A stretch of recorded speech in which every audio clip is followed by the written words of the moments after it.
I would love to start how we start out every podcast episode with a guest and for you to share a little bit about your background and what brought you to sleep consulting. I have a background in elementary education and psychology, as well as educational leadership. So, the majority of my professional career has been working in a small special education independent school. I did that for 10 years and I loved it. I loved working with families. I loved supporting students at that time of all ages. But I was just kind of getting a little bit burnout. And my family ended up moving back to Maine 2 years ago. And so I left my job, of course, and in that transition, I ended up being a stay-at-home mom with my youngest for a year. And during that time, I just kind of had a bit of space to really think about what I wanted to do next professionally. I really didn't want to return back to education, at least not full time. I wanted to explore something else, but still stay in the field of supporting families in some capacity. So I spent some time just kind of like digging deep internally and thinking about like what's really been a really transformational experience for me as a mom. And the first thing that came to mind was sleep training. And we have sleep trained both of our boys, but it was really with our first. I had never even heard of sleep training before that time.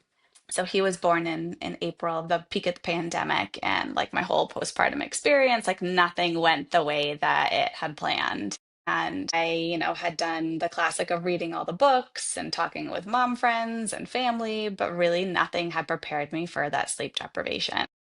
And it was like, it was so hard.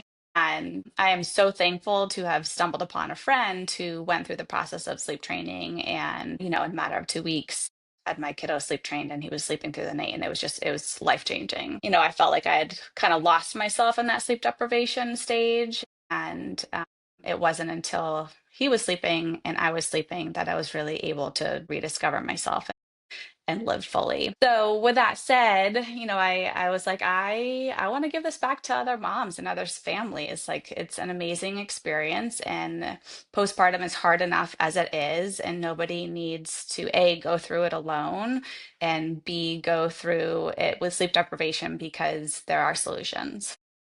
So that's what really drew me to becoming a sleep consultant. Awesome. And I remember very clearly the conversation that we had whenever you were thinking about becoming a sleep consultant. We were talking about the program and everything like that. But my timelines always get a little bit blurred. So can you remind me when you started and like when you officially graduated? You don't have to have like specific dates, Yeah. but roundabout.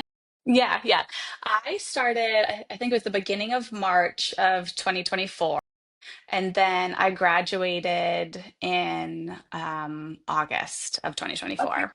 Yeah, so it took Perfect. me about 6 months, and Yeah. I felt like at the first month I like was straight out of the gate and like did it full time all the time, and then I realized that I needed to take it a little bit more slower.